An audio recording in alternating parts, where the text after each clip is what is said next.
يلا حبايب قلبي.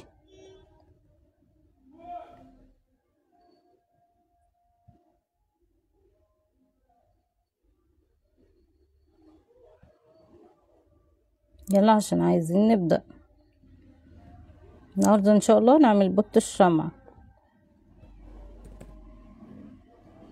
تمام، انا بشير اهو عشان نبدأ بعد كده نبقى ايه.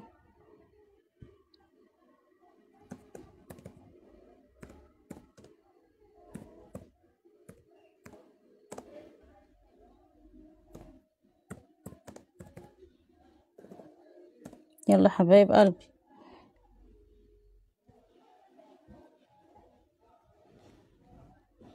ادخلوا يلا عشان عايزة اوريكم تشميع اسمه ايه ده، شمع تشميع الفتيل الخشب، ونبدأ نشتغل.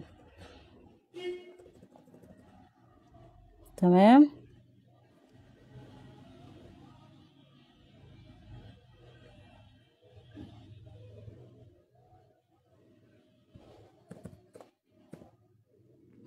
يلا يلا حبايب قلبي عشان نجمع بقى ونبدأ نشتغل. النهاردة هناخد عملي برضو. اديني بجمع الناس اهو عبال ما الكل يجمع. هنشره بس في الجروبس بتاعتنا ونشتغل. بسم الله.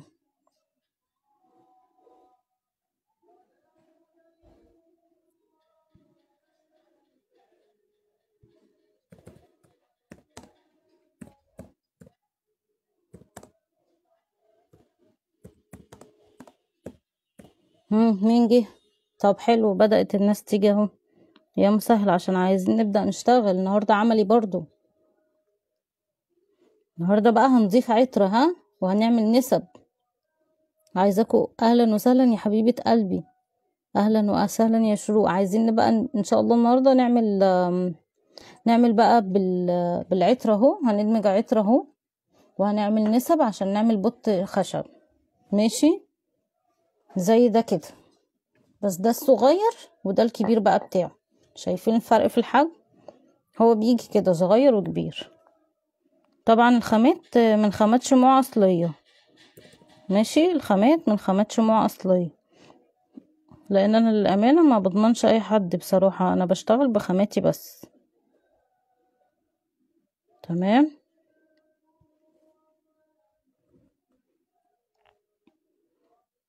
يلا اجمعوا بقى عشان نبدأ، مش عايزين نتأخر النهاردة.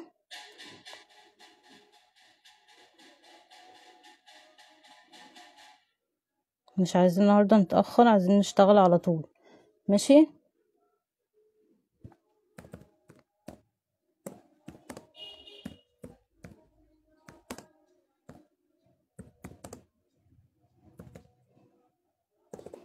اتفقنا.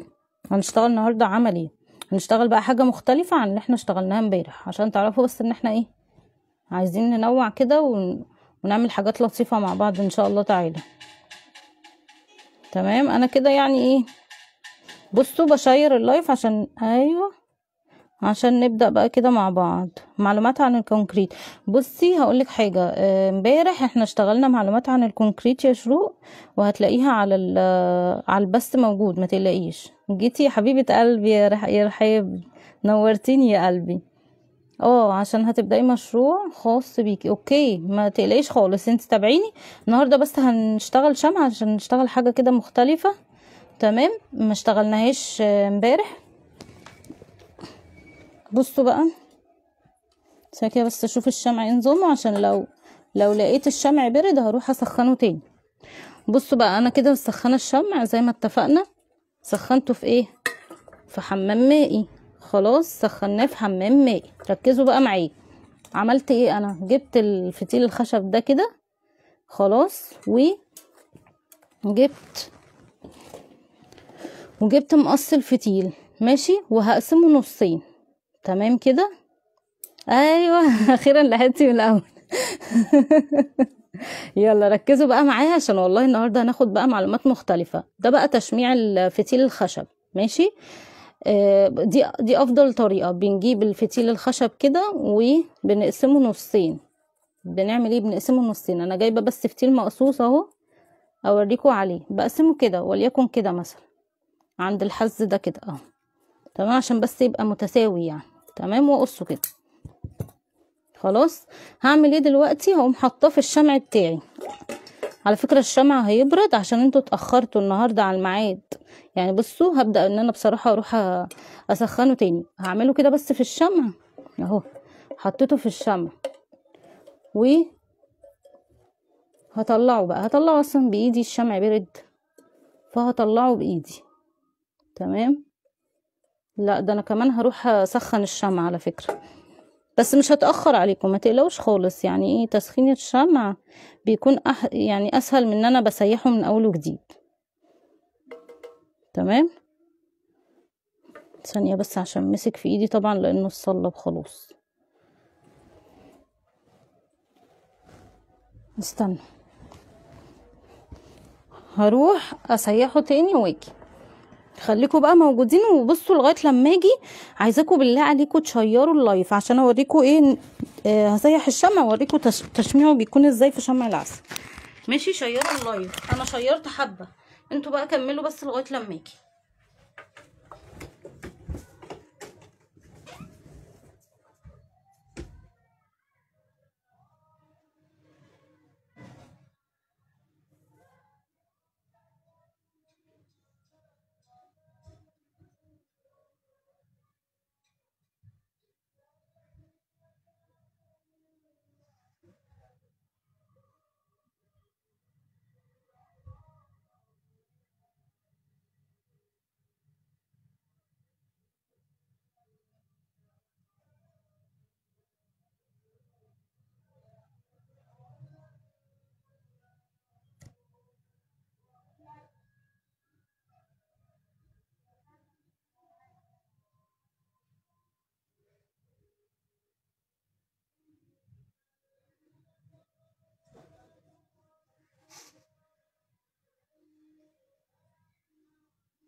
يلا حبايب قلبي اهو، يلا بقى نبدأ.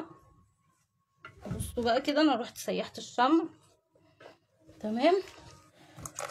وعايزين بقى ايه يبقى في سرعة كده في الشغل بتاع ايه. خلاص اللي هو دمج العطر ده بيبقى ليه اصل نسبة كده معينة، ليه مش نسبة، اسمها ايه يا ولاد، ليه درجة حرارة معينة. خلاص فاحنا بقى ايه عايزين نركز كده مع بعض، ماشي. وبعد كده بعد موضوع الصب ده وكده نبدأ الأسئلة، ما تقلقوش خالص. بس انا عايزين نمشي كده بس بالترتيب عشان في حاجات كده ايه ما تروحش مننا او تبوظ مننا. بصوا انا دلوقتي خلاص شمعت الفتيل اهو، شمعت الفتيل وحطيتهم الاتنين في بعض كده زي ما انتوا شايفين، قصيتهم وحطيتهم في بعض، ماشي. ادي اول ايه، ادي اول تشميع، تمام. انا هحتاج هنا 2 فتيل. ليه يا شيماء؟ عشان ده صغير كان محتاج فتيل واحد، لكن ده القطر بتاعه كبير، تمام. فانا هشمع التاني برضو بنفس الطريقة. بس بعمل ايه، بقوم حطاه في، بحط الفتيل الخشب في الشمع السخن وبشيله، تمام. بسم الله. وبشيله كده عادي خلاص، وبسيبه بس متعرض كده للهوا دقيقة ولا حاجة، عبال لما اعمل ايه بقى، عبال لما بسخن مسدس الشمع علشان الزقه هنا، هلزقه في الايه، في الخشب. خلاص بصوا ما تقلقوش، في خامات شموع اصليه بيجيلكوا البوت كده نظيف تمام. اي حاجه بتبقى زي كده، بس ايه زي كده يعني كتير كتير قوي، مش متصنفره خالص. دي انا اصلا بعمل بيها في اللايفات، بعمل بيها ان شاء الله قدام في الورش لما انزل ورش وكده. عشان في ناس منكم بيقولوا لي انزلي يا شيماء ورش. انا مش عارفه والله يا جماعه، يعني مش عارفه هتبقى حساباتها ايه بصراحه. انا بكلمكم بصراحه لسه بحسبها كده في دماغي، ايجار المكان على الخامات اللي انا هنزل بيها، فاهمين قصدي؟ هيبقى الموضوع تقيل عليكم يعني. فمش عارفه والله، عماله افكر بقول طيب اللايفات، طب ما انا معاكم في اللايفات بسألوا كل حاجه وبجاوبكم وكده. قولوا لي برضو يعني. انا عارفه طبعا ان في الورش هنقول بقى الحاجات اللي هي ايه بتاعت الكورس بقى وكده، التكنيكات الاساسيه والحسابات والكلام ده كله انا معاكم. بس انا والله عاملاه اونلاين علشان خاطر انتوا ايه، يبقى سهل عليكم. يعني الكورس اونلاين يبقى سهل عليكم، الكورس المدفوع. وبشرح معاكم هنا برضو في اللايفات الاساسيات، يعني اللي هي البدايات خالص. فبرضو قولوا لي رايكم عشان انا محتاره بصراحه. اكتبوا لي في التعليقات كده واحنا بنشتغل، انزل ورش يعني فيس تو فيس بقى كده، واجيب معايا خامات واجيب باكج لكل بنوته تشتغل بيها. ايه رايكم في حاجه زي كده؟ بس اكيد حساباتها هتختلف عن الكورس الاونلاين. يعني الكورس الاونلاين رخيص ليه؟ لان كده كده انا الخامات عندي، فخلاص عملت اللايف عملت سجلته وخلاص، فاهمين قصدي؟ وبتابع بقى معاكم. لا لسه ما سخنش، هنستنى يسخن. انا اصلا كنت قافلاه بصوا كنت قافلاه والله ربنا يستر ما اروحش اسيح الشمع تاني. تمام. فانتوا خدتوا بالكم من موضوع ازاي بنشمع فتيل الخشب؟ بنقصه نصين وبنحطه في الشمع السايح بس، وبنحطهم كده في بعض، يعني مش بنلزقهم، هو اصلا بيتلزق لما بيتشمع كده، بتلزقوا في بعض ماشي. عشان بس الفتيل الخشب بيكون قطره 1 ملي، فعشان ما يطفيش معاكم، لان شمع العسل احنا اتفقنا ان هو اقوى الشموع في الاحتراق، فعشان ما يطفيش معاكم، لان ده ايه مجهوده. يعني لو واحده بس كده ما عملناهاش كده هيبقى مجهوده ايه، لو ما حطيناهمش في بعض هيبقى مجهوده ضعيف شويه. فعشان كده انتوا بتقعدوا تقولوا ده الفتيل الخشب مش حلو مش عملي بيطفي معانا. لا هو كل حاجه ليها تكنيك، لو تلاحظوا كل حاجه معانا ليها تكنيك. زي برضو ما بتقولوا إيه ده الجبس بيتكسر، الجبس ضعيف، لا هو ليه تكنيك. هو يا جماعة الشغل مش كده وخلاص، فاهمين قصدي؟ في حاجات كده بسيطة الناس ما بتاخدش بالها ليها تكنيك يعني، بس والله العظيم بيودي الشغل في حتة تانية، بيخلي الشغل فعلا بروفيشنال. تعالوا نشوف بقى هو ايه نظامه كده. لا لسه برضو لسه مسخنش.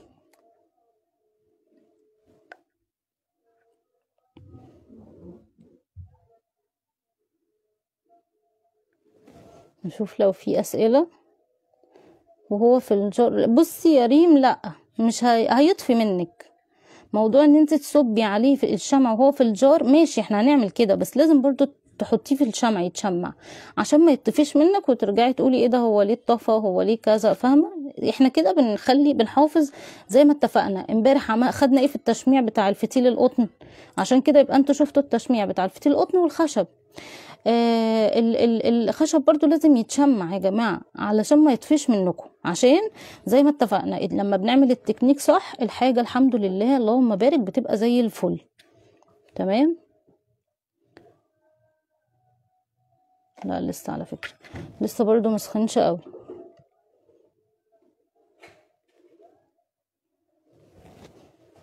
بحفظ اللايف والله. لا ما بقاليش كتير، انا يدوب لسه داخله اهو، بحفظه ما تقلقوش. هو بس اللايف التاني لقيت ان هو مكتوب في الاعدادات ان هو يقعد 30 يوم بس، اللي هو بتاع امبارح، فقمت نزلته علشان خاطر لو اتمسح يعني من الصفحة انزله لكم تاني، ما تقلقوش خالص. وكده كده هقطع منه اللحظات المهمة والاساسيات اللي فيها معلومات كتير، علشان برضو اقعد افكركم بالمعلومات المهمة يعني.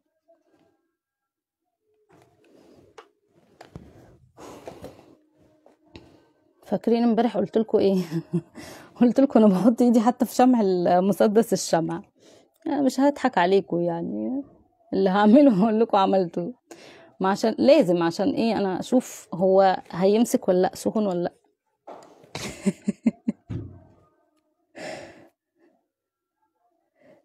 لا، الجبس لحاله، الجبس ينفع لحاله، ما بنحطش معاه حاجة زي ما اتفقنا امبارح. شفتوا انتوا التكنيك لما عملنا الحاجة صح؟ الحاجة كانت قوية وما فيهاش اي مشاكل. يلا بقى نبدأ كده بسم الله. بصوا بقى، انا حطيت كده شوية على القاعدة بتاعته. بستخدمها على فكرة يا جماعة من غير قاعدة. مش عارفة هتقولوا لي يا شيماء ليه، هقول لكم ده الحاجة الوحيدة اللي بستخدمها من غير قاعدة بصراحة. ده الحاجة الوحيدة يعني اللي بستخدمها بدون قاعدة. تمام. هنحط هنا برضو كده، بس ركزوا معايا، بحط على القاعدة دي. بستخدمه من غير قاعدة. مش عارفة، بحس ان انا بعرف اثبته اكتر من غير قاعدة. يعني ده الوحيد على فكرة اللي بعمل فيه كده. تمام. هنحاول بقى نثبته في النص كده اهو، في النص على قد ما نقدر في النص. يعني دي لقيتها متقدمة شوية عن التانية، فهعيدها تاني اهو.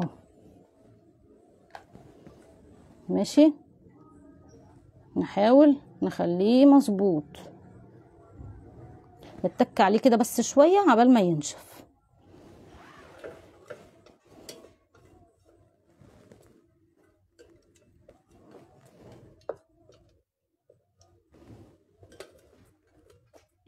تمام. لو عندكم اي اسئلة اسألوا عبال بس ما ايه اظبط الشغل.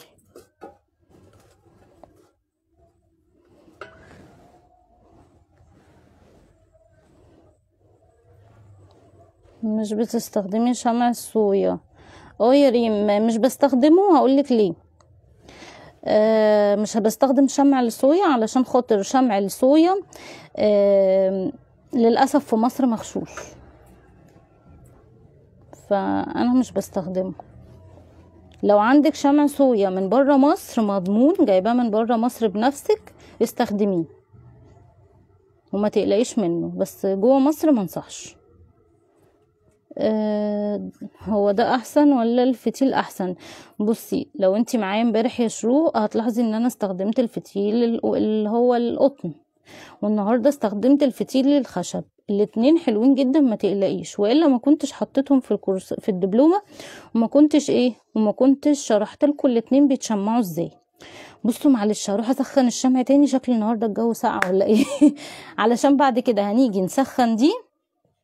تمام. هنيجي بعد كده نسخن دي ونبدا نصب العطر، اوريكم ازاي بندمج العطر، وبعدين ايه نصب الشمع. ماشي. دول بس اتاكد ان هم نشفوا خلاص. هطفي ده. ماشي، مش هتاخر عليكم. اللي عنده سؤال يكتبه لغايه لما يجي، انا مش هتاخر عليكم. هاجي ندمج العطر مع بعض ساعتها، وارد على الاسئله وانا بدمج العطر، ما تقلقوش، واحنا بنصب الشمع يعني.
يلا بقى كده ايه، نسخن البوت يا حبايب قلبي. يلا بسم الله، نشيل ده كده.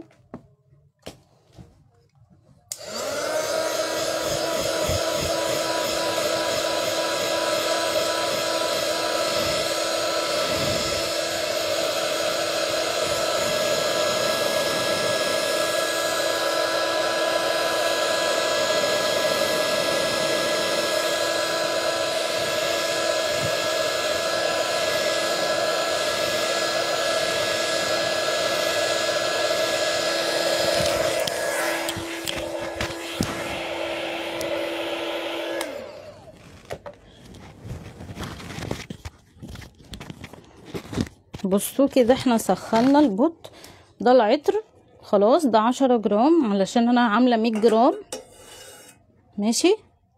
وهصب كده خلاص واقلب.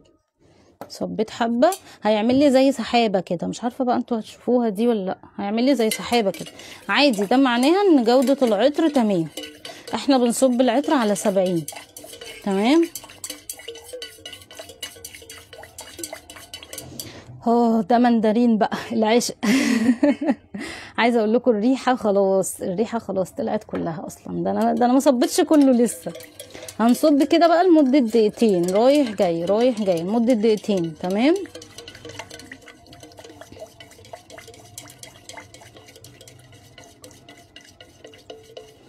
احسن انواع شمع تبدأي فيها شمع النخيل وشمع العسل.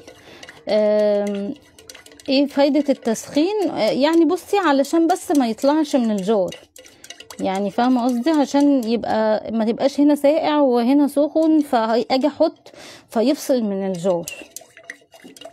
نوع العطر بالنسبه للشمع ايه؟ لا التفضيل على حسب التفضيل، انت بتفضلي ايه.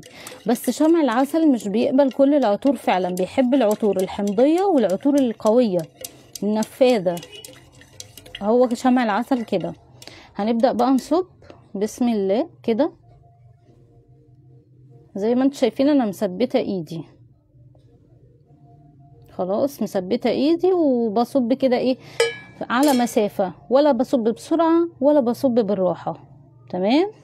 تعالوا بقى، كان في حاجه تانية عايزه اقولها لكم النهارده نعملها لغايه لما ايه، لغايه لما البوت يعني ينشف ونزينه تمام. ثانيه بس اشيل الحاجات دي عشان انا مش عارفه اقعد منها. ثانيه برضو نقفل اللاب خلاص، شيرنا علشان اعرف اقعد معاكم بقى وايه ونشتغل بقى. هنقول حاجات مهمة، هوريكم ازاي اصلا بتوزنوا الشمع النهاردة عشان تبقوا خدتوا النهاردة معلومة ازاي بنشمع شمع الفتيل، قصدي الفتيل الخشب. وامبارح خدنا ازاي بنشمع الفتيل القطن، ودي من انظف انواع الفتايل اللي موجودة في مصر تمام. بس ليها تكنيك، كل حاجة يا جماعة ليه تكنيك. الناس اللي بتشتكي دايما من ان الفتيل يا شيماء بيطفي، انت مش مستخدمه التكنيك صح. عشان كده بدأت ان انا اعمل بث مباشر. ليه؟ علشان الناس تشوف بعينيها الخطوات. الستبس دي مهمه جدا عشان تعملي شغل كويس وما يبقاش فيه مشاكل تمام.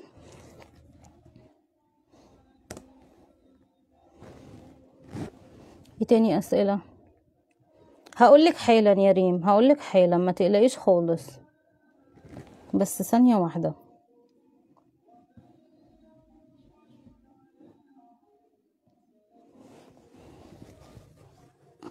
بصوا بقى، هرد على الاسئله وهوريكم اصلا ازاي بنوزن دلوقتي والحوار ده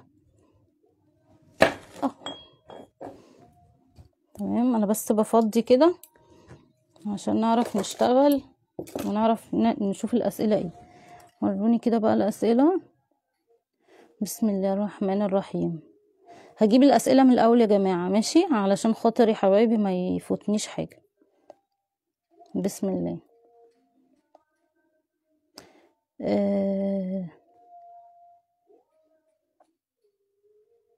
هو ليه ما بيرضاش ينزل كده؟ ايوه كده عشان هبدأ المشروع قلناها. انا جيت. اهلا يا حبيبة قلبي.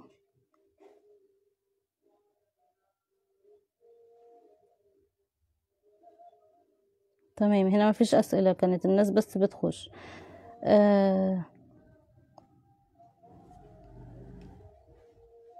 ده جاوبت عليه، وده جاوبت عليه، وده جاوبت عليه. هنتكلم النهارده عن التعتيق، ما تقلقيش خالص، هنتكلم عن التعتيق. التسعير، بصي انا منزله التسعير يا همس، منزلاه بالتفصيل. عارفه انت البوست المثبت على الاكونت الشخصي اللي احنا عاملين منه البث ده، هتلاقي بقى كورس كامل كده مجاني اصلا عن الشموع في التسعير بالتفصيل. هقول حاضر النسبه يا ريم. ايه تاني؟ دي قلناها، دي قلناها، وقلنا ليه بنسخن. تمام. بصوا بقى، تعالوا بقى نشتغل ايه. ممكن نصب الشمع. والله معلش يا جماعه التعليقات النهارده مش عارفه مالها. نوع الشمع هقوله حاضر دلوقتي، هنشتغل دلوقتي، هقول كل حاجه. لحقت من الاول؟ ايوه لحقتي من الاول. هنقول التعتيق.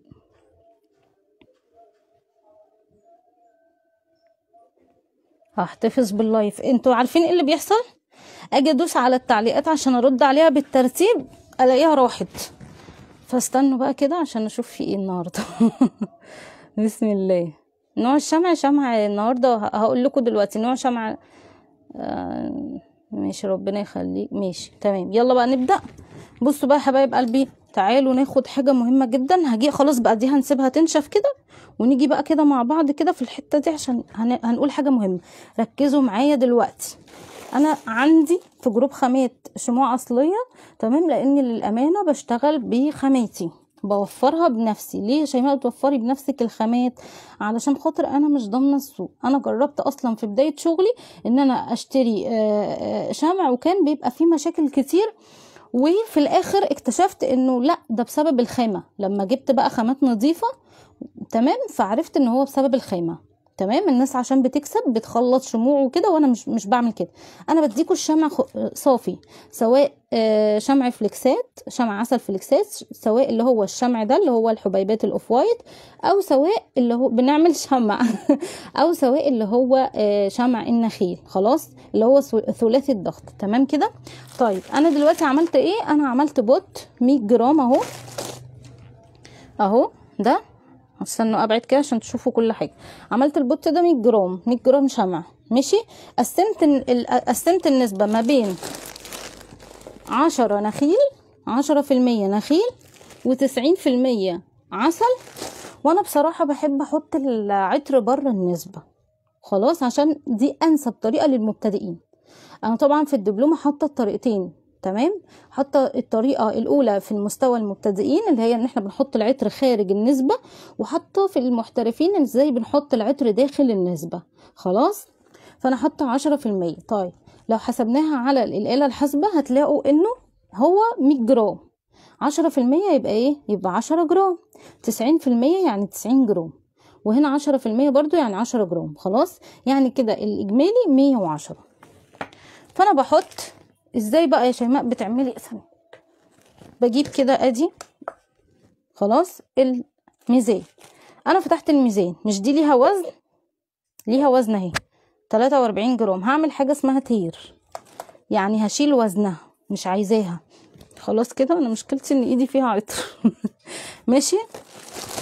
وبعمل ايه بقى؟ بصوا كده، وبوزن عادي جدا 90 جرام، تمام. بوزنه عادي جدا، تمام، لغايه بقى ما يجيب لي 90. هو لغايه دلوقتي هو 86، خلاص. نشيل لو في زياده، نشيل اهو كده. جاب لي كام؟ 90 اهو، تمام. استنوا، لا نزل تاني، جاب لي 89. خلاص. تعملوا بقى كده لغايه لما تظبطوه 90، تمام. في طريقتين، يا تكملوا 10% اللي هي 10 جرام عشان يبقى 100، اللي هو بقى ده النخيل، يا اما تعملوا تير تاني وتزودوا 10 جرام. طب يا شيماء لا افرضي زاد مني مش عارفه ايه، اصلا مبتدئ، اصلا بتلخبط مثلا، يعني بديكوا طريقتين اهو. نعمل ايه؟ نجيب حاجه تانية نوزن فيها ال10 جرام بعدين نحطهم على بعض اهو. نعمل برضو تير عشان دي ليها وزن. خلاص، وهصب 10 جرام اهو. زاد مني 16 جرام، نشيل عادي، نشيل لغايه لما ايه يبقى 10 جرام معايا. فهمتوا الدنيا ماشيه ازاي؟ تمام، بقى 10 جرام. نعمل ايه بقى؟ نقوم صبينهم هنا، وبعد كده بعد بقى ما هيبقوا الاتنين هنا، هنصبهم هنا في اللي احنا بنسيح بيه ايه الشمع. بعد ما نصبهم هنا ويبقى هنا، هنجيب حله صغيره ونحط فيها تلت ميه، هي بس تبخر مني، انا بحط طبعا ميه اكتر من كده بس تبخر، واحط دي كده وعلى نار متوسطه ماشي. اقوم مسيحه الشمع لغايه ما يوصل ل85. تمام، نراجع تاني. انا بعمل ايه علشان اوزن يا شيماء؟ بفتح الميزان كده واجيب دي واعمل تير علشان اشيل الوزن بتاعها، وابدا اني اصب الشمع.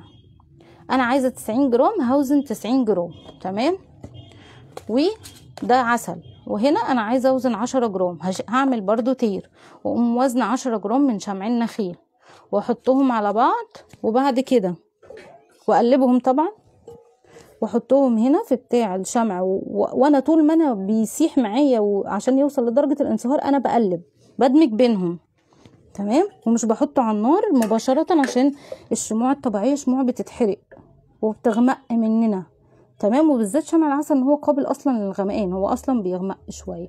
خلاص، فبنحطه في حمام مائي لغايه درجه الانصهار. تمام، بنجيبه هنا يهدي، ولما بنجيبه هنا يهدي بنمسك بقى البوت بتاعنا القمر ده، وزي ما انا قلت لكم بنقص الفتيل لنصين، الفتيل الخشب بنقصه لنصين، وبنحطه في الشمع بتاعنا السايح المنصهر، وبنجيب مسدس الشمع وبنحط كده على الطرف ونلزقه. عايزين تلزقوه زي يلزقوه، عايزين تلزقوا بالقاعده بتاعته براحتكم، بس انا برتاح لما بلزقه بصراحه كده. على عكس بقى ايه؟ على عكس بقى امبارح، احنا خدنا امبارح القاعده المعدنيه واهميتها. تمام، لكن هنا بقى القاعده الخشب مش زي القاعده المعدنيه، بس انا على فكره ببيعه بالقاعده برضو، انا ببيعه بالقاعده بتاعته، انت اللي ليكي حريه الاختيار. خلاص، القاعده هنا القاعده بتشتتني ليه بقى؟ لان لو تلاحظوا ان البوتات كلها مش شكل واحد. تمام، ومش اكتر واحده، وساعات بتبقى يعني ايه مستويه من جوه، وفي قوالب اللي هي القوالب الحره اللي احنا جبناها في الاخر، اللي هي زي القلوب والجبنه والحاجات دي، الجبنه اللي هي الجبنه الرومي، شكل الجبنه الرومي والقارب، والصينيه دي، الحاجات الخشب الترند اللي احنا جبناها دي ما بيبقاش اصلا السطح بتاعها القاع بتاعها مستوي، فعشان كده انا بحب ان انا احطها كده. فاهمين قصدي؟ لكن امبارح زي ما انتم شايفين القاعده المعدنيه لا، زي ما اتفقنا هي العكس، بنحطها عشان خاطر ايه؟ بنحطها عشان خاطر تخلص لي القالب للاخر، وبنحطها على فكره برضو في الجارات عادي. تمام، طيب هنشوف بقى الاسئله عشان بعد كده يبقى احنا كده خدنا ايه النهارده؟ اخدنا وقلنا ان احنا طبعا بنحط العطر على 70. اخدنا ازاي بنوزن الشموع ونعمل نسبه بينهم، ازاي بنحط العطر، تمام، وازاي بنشمع الفتيل الخشب، وازاي بنسخن الجار، وكمان خدنا ازاي ايه تاني، ازاي بنصب، يعني مستوى الصب بيكون عامل ازاي. تعالوا بقى نشوف التعليقات كده. الاسعار ايه من فضلك؟ بصي الاسعار، خشي في الجروب بتاع خامات شموع اصليه، هتلاقي الخامات بتاعتنا، وهتلاقي الادمن هتساعدك بالاسعار وبكل حاجه. هو انا لو عايزه اعمل مبخره، حاضر نعمل مع بعض مبخره ان شاء الله في لايف من اللايفات كامله متكامله. حاضر. اخلط ايه كونكريت؟ يعني نسبه ايه؟ النهارده احنا اللايف شمع، والكونكريت احنا خدناه امبارح، هتلاقي اللايف متسجل ما تقلقيش، ارجعي له. ماشي يا شروق. هنتكلم دلوقتي عن التعتيق. يعني ايه انهي امن لما بنشغل الاتنين؟ الفتيل القطن والفتيل الخشب الاتنين امنين عند تشغيل الشمعة، ما تقلقيش خالص. لو عتقتها ايه؟ استني عشان والله عمال يضيع مني الاسئلة النهاردة.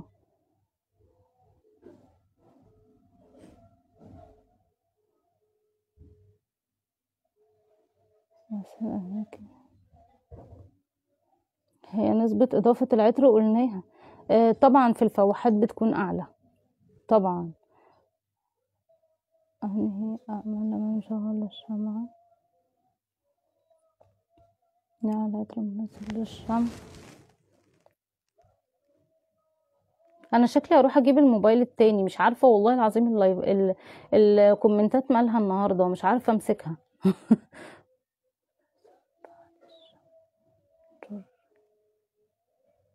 بقول لكم ايه، استنوا كده هروح بسرعة اجيب بس الموبايل التاني ماشي، ونزين مع بعض الجار. احنا لسه ما خلصناش، ها محدش يمشي، احنا لسه ما خلصناش ولسه هنعمل حاجات تانية، اصبروا عليا.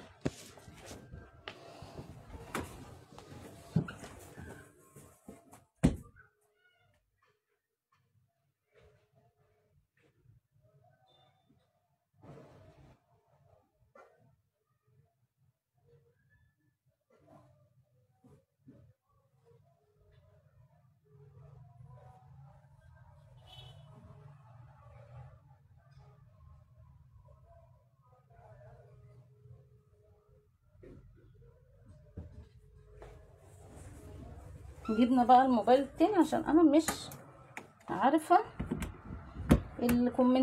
الكومنتات النهاردة شغالة تجري، مش شايفة حاجة بصراحة.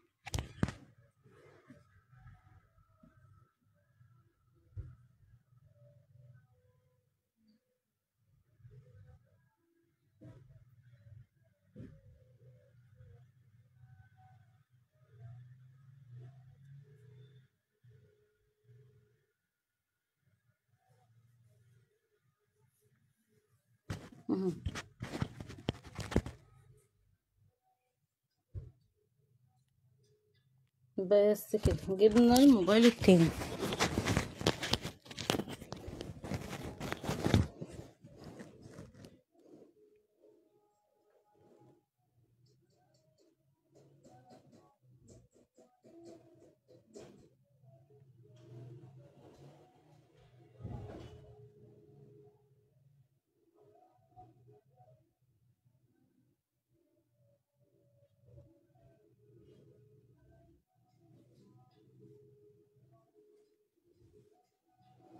انا عايزه اقول لكم مش باينه عندي، تخيلوا مش عارفه في ايه. بسم الله، بسم الله الرحمن الرحيم. طيب اخش تاني اهو.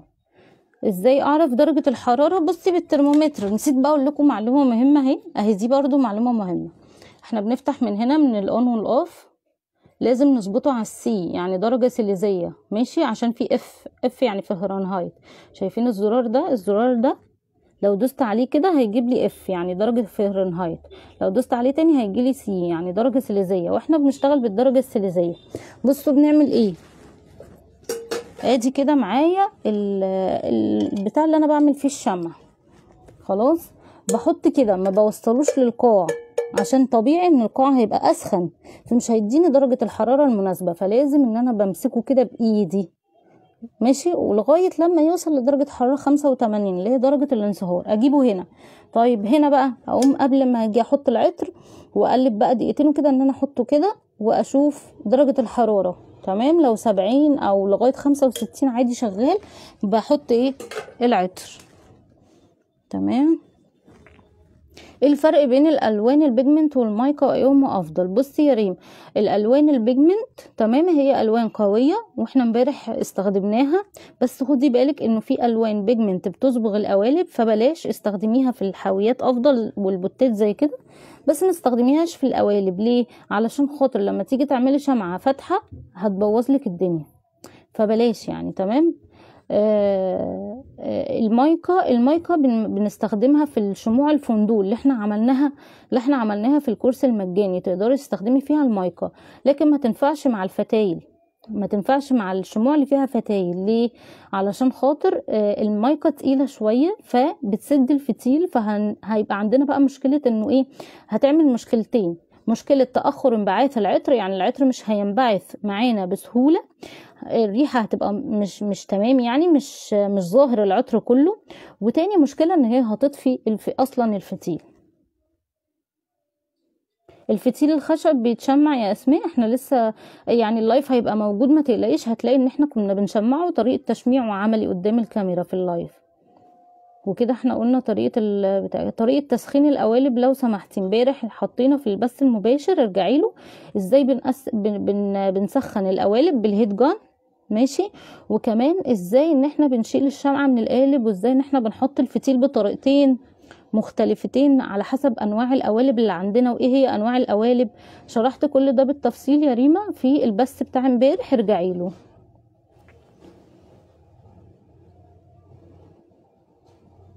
طيب مفيش اسئله تاني، ابدا بقى ان انا ازين معاكم. اكتبوا برضو، انا جبت لكم اهو الموبايل عشان ايه، بسم الله الرحمن الرحيم، عشان نشتغل. هنحط بقى بس الموبايل كده على جنب اهي كده، شايفينها ظاهره معاكم تمام ولا ارجع كده؟ قولوا لي انهي افضل ليكم. ماشي، هنجيب بقى ده كده. الاول بس اطلع اصلا القوالب، اطلع التزيين بتاعنا.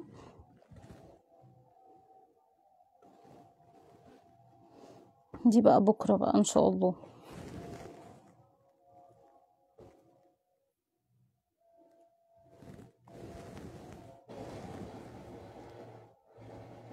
هو انا لو عايزه اعمل مبخره قلناها. بصوا بشيل بس الزوايد زي ما انتم شايفين كده. لو عندكم سؤال اكتبوه، وانا شايفه هنا في الموبايل التاني الاسئله، ما تقلقوش، وانا بشتغل برضو هحاول ان انا اشيل الزوايد لو في زوايد، لو انا بس صبيت زياده شويه، ماشي، عشان يبقى شكلها كويس. خلاص اهي تمام كده. دي واحده. بصوا عشان تختاروا معايا بقى نزينه ازاي بأنهي واحده. ماشي، القوالب دي عندكم برضو في خامات شموع اصليه اهو، بصوا شايفين شكلها قمر ازاي. هشيل بس اي زوايد اهي، ماشي اهي. وفي برضو الاشكال دي، بصوا عشان هتختاروا معايا بقى ايه ازينه بايه، عشان الجار ده كده البنوتة، ماشي. فعايزة اعمله لها ايه شكله لطيف يعني. تمام، بصوا كده على ايدي واختاروا معايا واكتبوا لي في التعليقات يا ترى ازينه بايه. ادي كده اشكال اهي، ورود مختلفة اهي، ماشي. طيب ايه اللي بيخلي الشمع يفصل عن المندلة؟ مع ان بعمل كل الخطوات وبسخن القالب كويس. نوع الشمع بتستخدمي نوع شمع ايه؟ احنا هنا يعني انا مدربة شموع، ماشي، شموع طبيعية، بستخدم شموع النخيل وشمع العسل زي ما انت شايفة كده النهاردة في اللايف.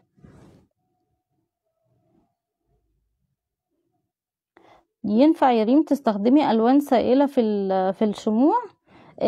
بس في النخيل لا، ما ينفعش، يعني ممكن في العسل بس النخيل لا، وينفع مع خلطة العسل والنخيل عادي.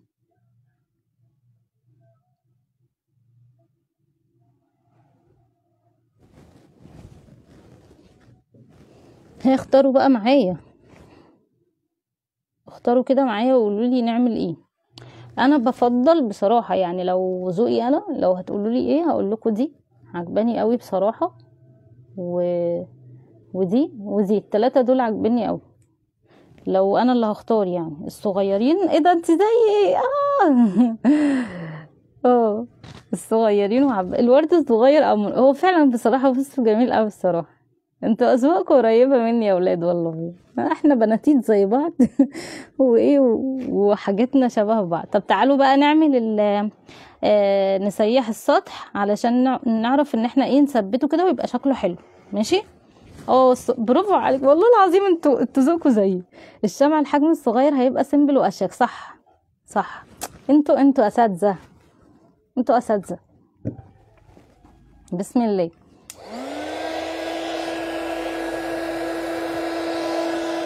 بصوا انا عايزه بس قبل ما اسيح اوريكم شكله. بصوا جميل ازاي وقمر ازاي، شكله كريمي واللون بتاعه اوف وايت تحفه. حاطه فيه عطر المندرين. بصوا بقى عشان العطر ما يتبخرش، عشان العطر ما يتبخرش بنعمل ايه؟ بنعمل كده، شايفين المسافه دي كده؟ تحافظوا عليها. يا دوب نسيح السطح بس ما نبخرش العطور. الحمد لله الحمد لله العطور اللي احنا بنستخدمها في خامات شموع اصليه هي اصلا بتتحمل الحراره، بس لو حد جايب من بره شموع يعني ما بتستحملش، فحرام عشان ما تضيعش منه الفلوس بتاعته. تمام. فاحنا بنلتزم بقواعد الامانه والسلامه، سواء لينا احنا او سواء للشغل بتاعنا. سواء احنا عارفين الخامه اللي احنا بنستخدمها هي بتستحمل ولا لا، تمام، او سواء احنا مش عارفين، يعني احنا جايبين بقى من بره ومش عارفين هي بتستحمل ولا لا، فعشان نحافظ على العطر.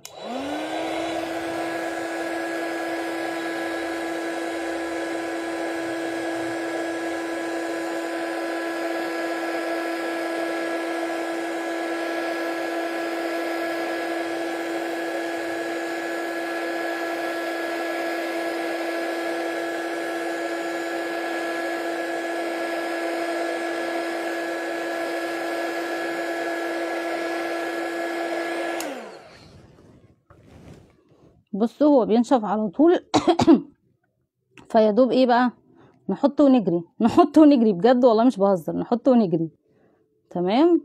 بس كده. قولوا لي بقى كده احسن. كنت هبوظها دلوقتي نحطه ونجري كنت هبوظها. بصوا بقى قولوا لي كده، هو كده كده لطيف؟ حطيت الصغننين مع بعض وحطيت الكبيره شويه تحت، ماشي؟ ولا ما رضيتش احطها هنا عشان ما تبقاش جنب الفتيل لخماه، فاهمين قصدي؟ بيبقى شكلها مش باين، فقمت حطاها تحت. قولوا لي كده حلو ولا كفايه، ولا نحط مثلا؟ مش عارفه، حاسه انه هي كده كفايه بصراحه، حاسه انه مش هينفع نحط تاني. صح؟ انتوا ايه رايكم؟ شويه بقى لما ينشف السطح هنقص كمان الفتيل، هوريكم المفروض المقدار اللي احنا بنقص بيه الفتيل علشان يبقى الدنيا كده تمام، يبقى انتوا كده عارفين كل حاجه يعني. ماشي. اختيار موفق يا حبيبه قلبي، وانتوا نفس الاختيار. طب حلو جدا والله. بصوا بقى عايزه اوريكم حاجه، دي اللي احنا عملناها في اول لايف خالص، عملناها هنا.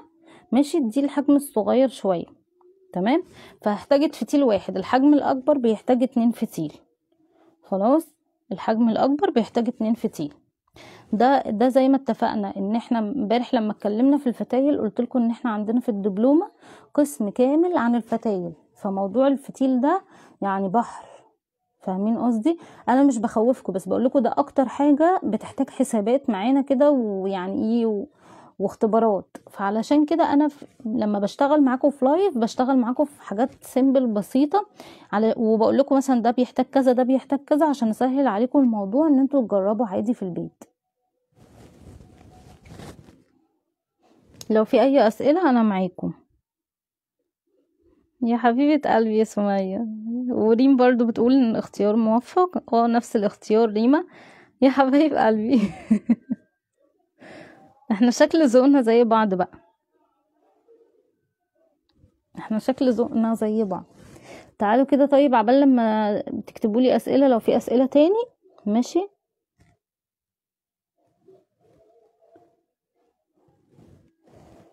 الورد الصغير كيوت تمام. عبال ما تكتبوا لي اسئله لو في اسئله تاني نراجع كده مع بعض احنا النهارده استفدنا من اللايف في ايه. اول حاجه استفدناها ان احنا عرفنا ازاي وزن القالب، اسفه، ازاي نوزن الشمع. ماشي. ازاي نوزن الشمع، وازاي نحط نسبة الشمع ونسبة نسبة الشمع الاتنين، سواء يعني النوعين، وازاي نحط نسبة العطر. تمام.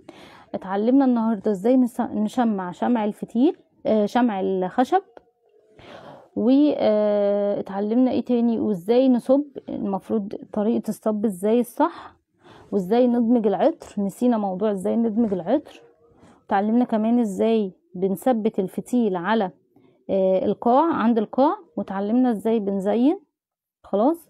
وكمان شوية هنتعلم كمان ازاي بنقص الفتيل بالمقدار الصح بتاعنا، علشان يبقى صح، يعني مناسب لما نيجي نولعه يبقى مناسب، ما يبقاش بقى بيهبب، او ما يبقاش اللي هو رايح جاي كده. تمام. عشان لو هو كبير قوي هيبقى رايح جاي معانا، مش هيبقى منتظم. لو هو قصير قوي هيطفي معانا، فاحنا لازم نقص صح.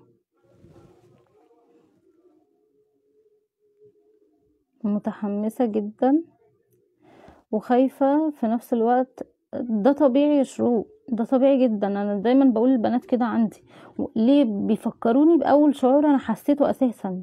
انا كنت جبت الخامات زمان في بدايتي، وكنت متحمسة جدا ومش عارفة ايه، وفي نفس الوقت اول ما اتحطيت على ان انا بقى هبدأ اصنع وهبدأ اجرب وكده، كان عندي بقى اللي هو بانيك بقى، اللي هو انا مش عارفة. وبعدين بقى كنت ايه في الاول بقى، انا مش عارفه، وانا المفروض هركز اثبت الفتيل صح، لا انا هركز كمان على دمج العطر، هركز على النسب، هركز مش عارفه على اللون، هركز على ايه. طب عارفه كان طبعا لازم تخافي، لان خطوات انت لسه اول مره مخك هيعملها، فطبيعي ان المخ اصلا بيحب الراحه، الانتخه بقى النفس اصلا جبلت على الراحه، فطبيعي جدا ان انت هتخافي في الاول. بس انت حاولي ان انت تكسري الخوف ده وتخشي وتقولي مش مشكله، ايه اللي هيحصل يعني، هبوظ شمعة مش مشكلة، هعيدها تاني مثلا. ايه تاني اللي هيحصل، مثلا الشمعة مش تطلع مظبوطة، هظبطها مفيش اي مشكلة. مش هعرف اعمل يعني هفشل، مش مشكلة، بس بعد كده المرة الجاية هتعلم من الاخطاء دي عشان انجح واعملها. ما عنديش والله جليتر. وبصي انا بحب استخدم الجليتر بصراحة اكتر في الفندق وفي الفواحات، يعني بحاول ان انا ابعده شوية علشان ما يعملش اي مشاكل معاها في الفتيل، يعني كاحتياط كامان. فاهمة قصدي؟ انا انتوخة عسل يا شروق. تعالوا بقى نتكلم كمان على حاجة مهمة جدا نسيناها، هنتكلم على التعتيق. يا شيماء انت بتعتقي ازاي؟ علشان بعد الخطوات دي كلها كنت شايفة بنوتة في جروب من الجروبات بتاعة المشاريع بتتكلم على انه يا جماعة انا بعمل الخطوات كلها صح، بس الشمعة لما باجي اولعها ما بشمش ريحة قوية. فاحنا هنتكلم بقى ازاي نعتق، وايه العوامل، جواب يعني على البنوتة، ولو هي حاضرة تقولي على ازاي بقى ان احنا نحس بالفوحان بتاع الشمعة. خلاص كده. طيب اول حاجة ان احنا بعد ما بتنشف خالص زي كده بنجيب ستريتش اللي هو بتاع المطبخ العادي، وبنغلفها كده كويس قوي قوي قوي، ما بنخليهاش بقى معرضة للهواء. ليه؟ علشان خلاص بقى هي دلوقتي احنا دمجنا العطر، فعايزين العطر ده يتفاعل كويس جدا ويثبت في الخليط بتاع الشمع. فاحنا بنعمله كويس جدا بستريتش كده، وبعدين بنحطه في اي اوضه في اي في اي دولاب مقفول، ماشي، ضلمه، اي دولاب او رف مقفول ضلمه، ماشي، لمده بقى ايه. شمع العسل بناخد فيه 10 ايام تعتيق، شمع النخيل اسبوع. تمام كده. شمع النخيل اسبوع، شمع العسل 10 ايام. بعد كده بنبدأ ان احنا نستخدمه. طيب عشان نحس بقى بالفوحان، هي دي عوامل التعتيق اللي بتخلي ايه الفوحان قوي. عشان نحس برضو بالفوحان لازم الشموع بتستخدم يعني زي كده، ماشي، الإجارات دي وكده بتستخدم في ايه، بتستخدم في لما نيجي نستخدمها في أوضة بنقفل الأبواب والشبابيك علشان ما يتسربش العطر للأوض التانية ونحس ان العطر ضعيف. كمان بيختلف موضوع العطر ده على حسب وزن الشمعة.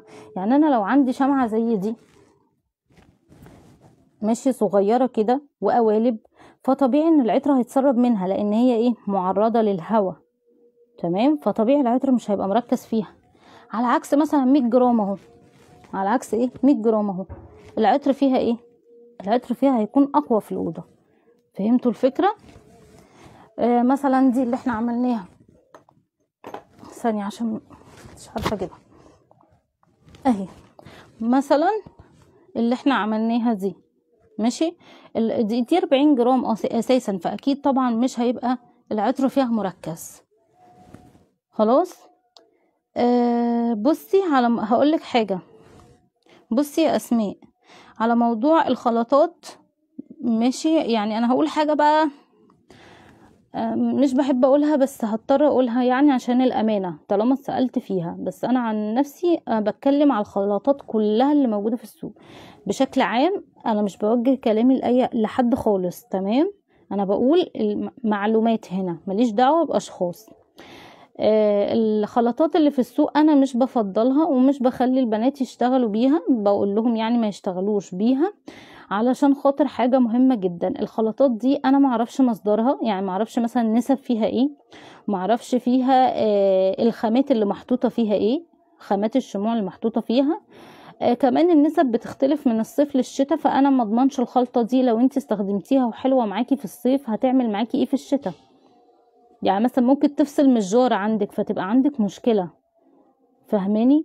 فانا للامانه ماليش دعوه بالخلطات خالص، ودايما بقول اعملي نسبتك بايدك علشان دي امانه. انت هتروح للعميل يبقى العميل عارف، انت العميل عارف وانت عارفه مستخدمه خامات ايه كويس جدا. هو ممكن نسخن الشمع بعد اضافه بس زي ما انت شايفه كده، يعني سيحنا بس السطح، تمام. ايه تاني؟ ممكن معلومات عن شمع الصويا للأسف الموجود في مصر مغشوش. لو انت برا مصر تمام، هاتي شمع الصويا عادي جدا واشتغلي بيه لو هو ده سوقك، يعني فاهمة قصدي؟ لو هو ده المجتمع اللي حواليكي. بس هو حقيقي يعني بالنسبة لمصر مكلف شوية، عشان كده انا بشتغل بصراحة نخيل وعسل. بس في برضو على فكرة يعني في مجتمع، لو انت المجتمع اللي حواليكي عنده الثقافة دي، لا هيشتري، مش معنى كده انه مش هيشتري. البوت الصغير ده لما بعمله بفتيل واحد الشمعة بتسيح من النص وعلى الاطراف بتفصل.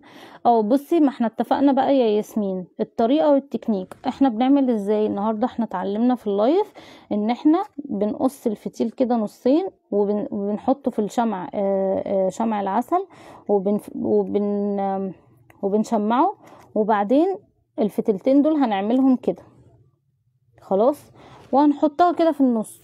فمش هيعمل معاكي ده، خاصة لو هو القطر بتاعه صغير، يعني خاصة لو هو القطر بتاعه صغير مش كبير، فاهماني؟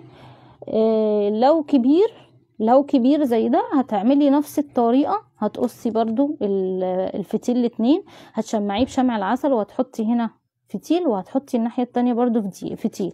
لو ملاحظة ان احنا حاطينهم في بعض كده، ماشي، حاطينهم في بعض وبعدين حاطين كده، ده مش هيخليه موضوع التشميع وموضوع ان احنا نعمله دبل، ده مش هيخليه ان شاء الله يعمل معاكي المشكلة دي تاني.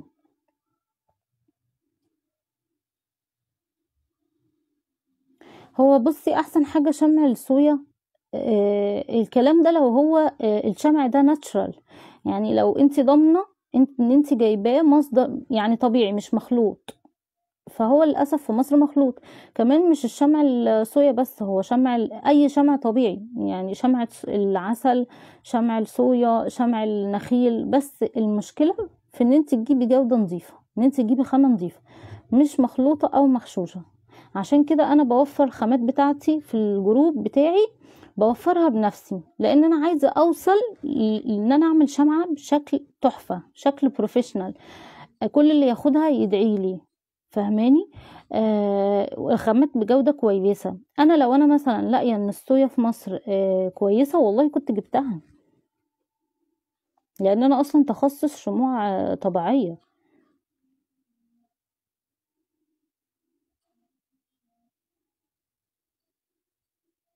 زي شمعة امبارح.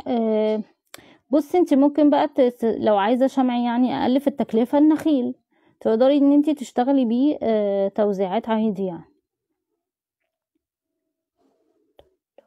لو فتيل عادي مش خشب. هل طب ما احنا امبارح استخدمنا ياسمين فتيل فتيل قطن عادي، ما كانش فيه اي مشكلة. تسيحي، بصي سيحي الشمعة تاني، تقدري ان انت تسيحي الشمعة تاني وتقدري ان انت تعيدي تدويرها تاني، مفيش اي مشكلة، بس لازم تختاري الفتيل المناسب يا ياسمين. موضوع الفتايل زي ما والله قلت لكم، موضوع الفتايل ده حوار، وعندي اصلا في الدبلومة قسم كامل اسمه المادة العلمية للفتايل، فما ينفعش يتشرح في لايف. صح فعلا، عندك حق ما شاء الله. تسلمي لي يا حبيبة قلبي والله، تسلمي لي يا ميرا. ما والله يا بنتي انا بكلمك بجد، لو انا شايفة انه شمع الصويا يعني طبيعي، فمنطقي جدا ان انا هجيبه، صح ولا غلط؟ لان انا اصلا مدربة خاصة بالشموع الطبيعية، هو ده مجالنا.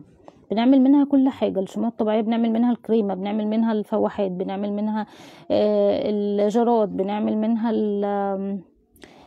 الفندق، بنعمل منها حاجات كتيرة جدا، كل حاجة تقريبا بنعملها منها، فهماني؟ فانا لو كنت لقيتها والله حاجة كويسة كنت جبتها. بصي انا جاية هنا والله بقول معلومات، ماليش دعوة السوق ماشي ازاي، انا اصلا يعني شبه لوحدي في السوق، ماليش دعوة، انا بعمل الصح وماليش دعوة بغيري. اسعار واحدة زي دي كام؟ بصي يا دينا، موضوع التسعير انا ذاكراه بالتفصيل في فيديو، وفيديو صغير مش كبير، على الاكونت الشخصي بتاعي في الكورس المجاني للشموع.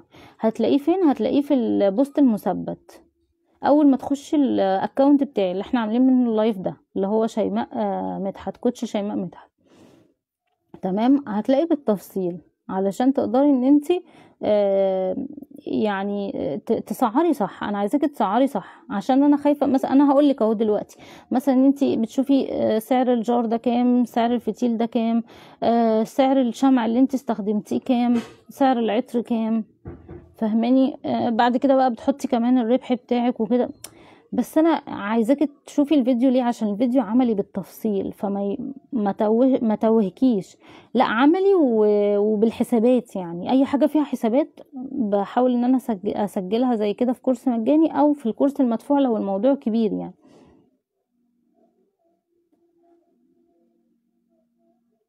ما شاء الله، ما فيش احلى من معلوماتك، ربنا يزيدك يا رب. تسلمي لي يا حبيبة قلبي، تسلمي لي يا ميرا والله. لا مش همسح يا سلمى اللايف، لا مش همسحه. انا اصلا يعني زعلانه قوي ان اللايف بتاع امبارح هيقعد ل 30 يوم بس، عشان انا ما ظبطتش الاعدادات بتاعته للاسف. بس انا قمت منزلاه يعني على الموبايل بتاعي، وقلت لو اتمسح يعني بعد 30 يوم هحطه لكم تاني، ما تقلقوش. بس واحاول اقطع ان شاء الله، ربنا بس يديني الوقت، احاول اقطع الفيديو تاني،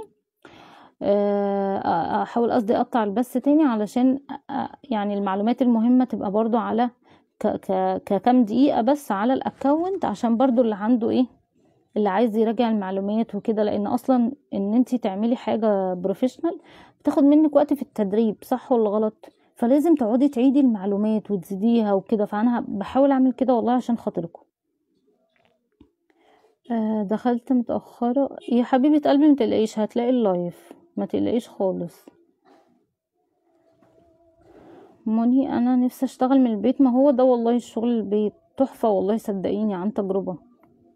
عايزة اقولك ان انا بصي، او قلتها قبل كده في لايف، قلتها قبل كده في لايف ان انا كنت بشتغل ماشي، وعندي جروب خاص بيا، اصلا براند خاص بيا. عايزة اقولك بس عشان كنت عملت حادثة وكده في رجلي، فما بقتش اعرف اقف كتير للاسف، وعندي برضو انزلاق غضروفي يعني في ظهري، فما بقتش اقف كتير. انا لغايه دلوقتي يعني الناس بتمنشن لي على اساس ان اعمل لهم الشغل انت متخيله؟ بس انا بعمل بقى للناس المحيطه بيا بس دلوقتي بصراحه، لان لو فتحت الموضوع تاني انا هتعب. بس الموضوع مربح، والا ما كنتش مكمله تدريب كمان فيه. تجيبي الحاجه منين؟ عندنا جروب يا مني، اللي هو جروب الخامات، اسمه خامات شموع اصليه، تمام؟ الجروب ده هتلاقيه برضو مثبتاه على البوست، في البوست المثبت يعني بتاعي، على الاكونت بتاعي الشخصي، تمام؟ عايزة تفاصيل عن الكورس، وهل الكورس شموع بس ولا كونكريت؟ بصي يا اسماء، الكورس عبارة عن مستويين، ماشي؟ هو عبارة دبلومة الشموع، دبلومة الشموع الطبيعية، وعليه بونص كمان هدية يعني، كورس المنتجات الطبيعية، ماشي؟ اللي هو الليب بالم والسكراب والبار لوشن، المعطر للجسم، والحاجات اللطيفة بتاعت البنات دي، عشان ساعات بيجيلك عرايس عايزين باكج، يقولك اعملي لنا شموع واعملي لنا منتجات طبيعية، منتجات عينية، والفازلين الطبيعي وكده، اللي هي الحاجات العناية بتاعت العرايس دي، تمام؟ دي دبلومة كاملة. دي دبلومة اونلاين مسجلة، بس انا طبعا بتابعك في جروب المتابعة، وتقدري تخشي على الجروب التعريفي بالكورس بتاعنا اللي هو كورسات الكورسات بتاعنا اللي هو كورسات الشموع الطبيعية والمنتجات الطبيعية والكونكريت للمدربة شيماء مدحت. هتلاقي ايه؟ هتلاقي تطبيقات البنات كلها والبراندات اللي بدأت كمان، اللهم بارك. كورس الكونكريت كورس منفصل، بس انا عامله لك خصم لو انت عايزه الكورسين مع بعض، وانا اصلا الايام دي عامله خصومات، فلو انت حابه خشي لي خاص واديكي كل التفاصيل. الله يسلمك يا حبيبه قلبي. والله بصي الحمد لله، قدر الله ما شاء فعل، ولعله خير يعني، وانا مش بزعل والله من ترتيب ربنا، اكيد ترتيب ربنا هو احسن شيء. في شحن يا منى، متقلقيش خالص، في شحن لكل المحافظات. ماشي، وهتلاقي الادمن هتساعدك جدا جدا جدا في كل حاجه. تعالوا بقى يلا نقص مع بعض الفتيل. بسم الله. بصوا بقى بنقص ازاي. ادي الفتيل اهو، ماشي، بنقص كده، ماشي، بنقص ايه، بنقص كده. لا استنى، دي ما سبتتش، دي ما سبتتش، هعملها تاني، ولا اقص الاول وبعدين اثبتها؟ اقص الاول وبعدين اثبتها.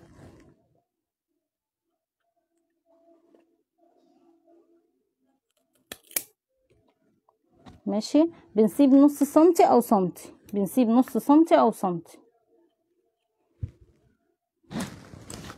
ثانية عشان دول وقعوا مننا، هنعملهم تاني. دي الحمد لله مسكت.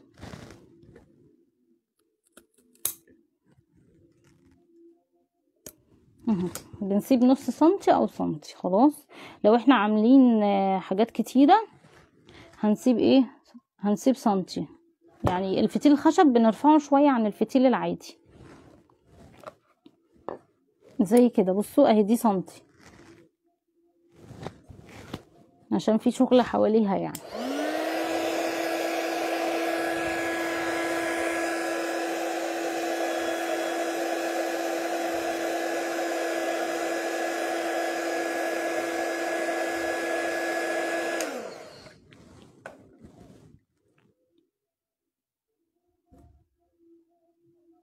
بس كده.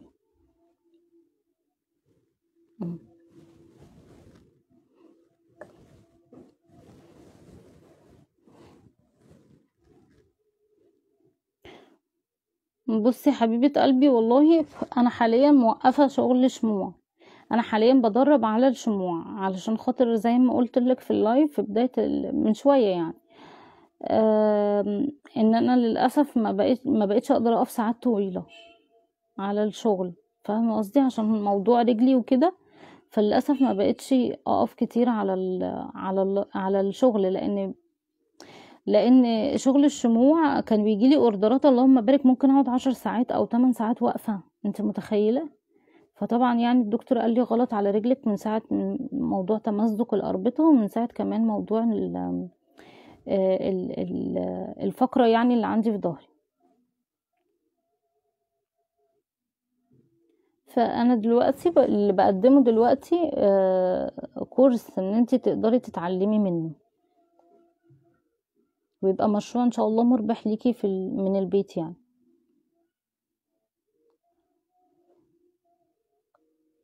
شما بس لا طبعا، لا يا حبيبة قلبي، متوجة بالنجاح. هو ما ينفعش ان احنا نستخدم شوكولاتة في الشمع.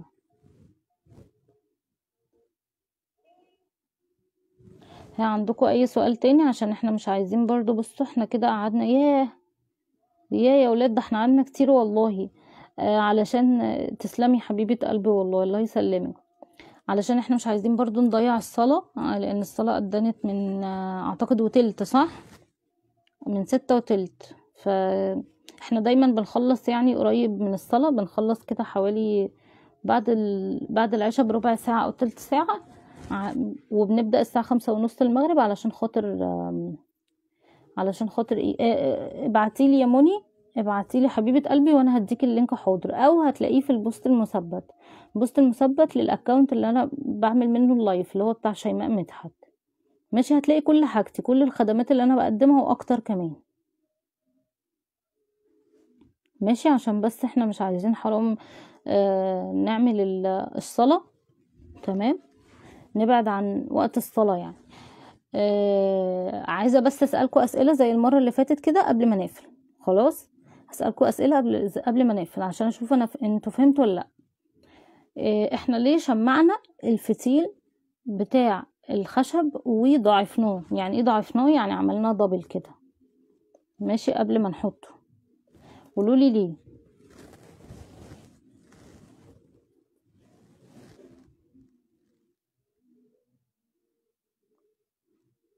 نسيم حبيبة قلبي، تواصلي معايا خاص وانا عينيا ليكي والله، ابعتلك تفاصيل الكورس كامل.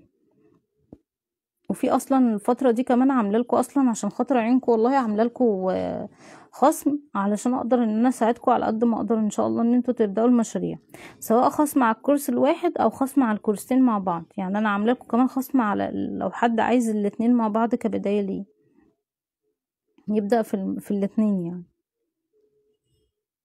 هيقولوا لي احنا ليه بنعمل الفتيل بنشمعه.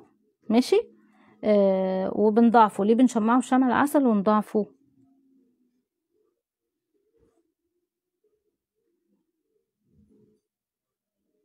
هم. هيا حبايب قلبي قولولي.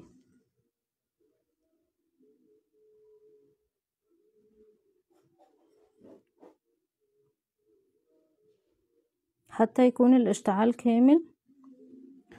بصي برافو عليكي، عشان الاشتعال يبقى كامل وعلشان خاطر ما يطفيش مننا. لان من المشاكل انه مثلا ايه، بنوته تكون حاطه لي ايه، تكون حاطه لي فتيل خشب كده خلاص واحد بس، ماشي، على قطر كبير. يعني هو الكلام ده ممكن انا ممكن احطه كده لو انا مثلا هستخدم شمع نخيل بس في الجار.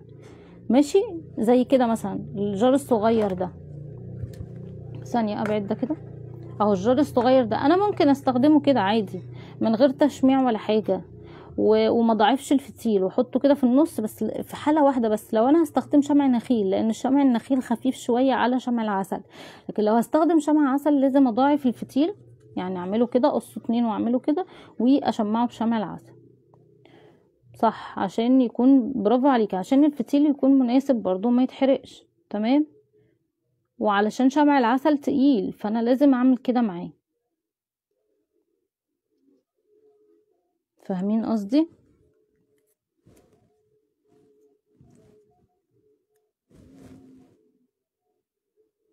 تمام، اللهم بارك.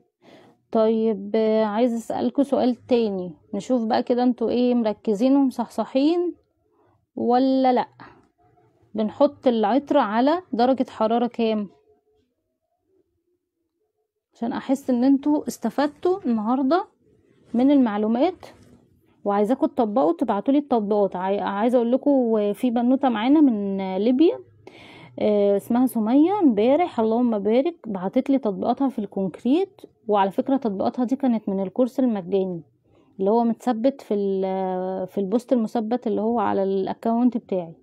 اللهم بارك. فعايزه اقول لكم ان البث المباشر او الكورسات المجانيه على فكرة هي فيها معلومات قيمة جدا لاي حد عايز يبدأ، لاي حد عايز يبدأ. لكن بعد كده لو الموضوع بقى مثلا مشروع او بروفيشنال بقى انتوا عايزين تتخصصوا اكتر، ساعتها ايه، ساعتها هيكون طبعا افضل ليكوا اللي هو الدبلومة الشاملة للشموع عندنا، لان هي من مستويين، مستوى المبتدئين ومستوى المحترفين، على درجة حرارة من 65 ل85، لا ل70 يا روبا. علشان انت مش ضامنة العطر اللي انت جايباه بيتحمل لدرجة كام. احنا عندنا بيتحمل لغاية 80 عندنا احنا في خامات شموع اصلية. ماشي، لكن ما اضمنش لو انت مشترياه من بره بيتحمل ولا لا. لا انت يا سمية، مش حد تاني، انت يا حبيبة قلبي. وحطيته وعملته امبارح وكنت مبسوطة قوي والله العظيم بتطبيقاتك وفخورة بيكي اساسا. لا 70. عارفين 85 دي كانت ايه؟ قلناها من ايه؟ انت في اسوان مش ليبيا. طب والله بجد ده كان في برضو بنوته معايا امبارح من ليبيا قريب، نفس اسمك قريب ليها. تصدق بقى انا اتلخبطت بينكو. اتاريكي بتقولي ده غيري. معلش بقى والله يا بنتي. متوجة بالنجاح 85، دي درجة انصهار شمع العسل اللي احنا لما نيجي نسيحه. حبايبي تسلم. معلش بقى والله يا سمية، عشان كان في برضو بنوتة معايا تانية اسمها قريب لاسمك بس كانت من ليبيا، فانا اتلخبطت بينكم بقى.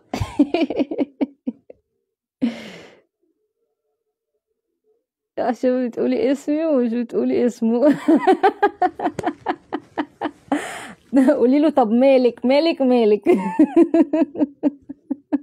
حبيبة قلبي، ربنا يا رب يحفظه يا رب ويبارك لك فيه ويجعله من الصالحين يا رب يا سمية، والله ربنا يا بنتي يجعله من الصالحين. بصوا بقى انا هستأذنكم عشان عايزين بقى ايه نتفق اتفاق كده، ماشي؟ عايزين اول حاجة ان تبعتولي تطبيقاتكم، تمام؟ احنا عايزين نشجع على ان انتوا فعلا تبدأوا تطبقوا، وعشان كده انا بسيب اللايفات والله. تاني حاجة عايزين نتفق ان احنا خلاص هنقفل اللايف نروح نصلي العشاء، ما نتأخرش في صلاة العشاء، ماشي؟ نتفق على كده، تمام؟ يلا حبايب قلبي، استودعكم الله الذي لا تضيع عنده الودائع. سبحانك اللهم وبحمدك، نشهد ان لا اله الا انت، نستغفرك ونتوب اليك.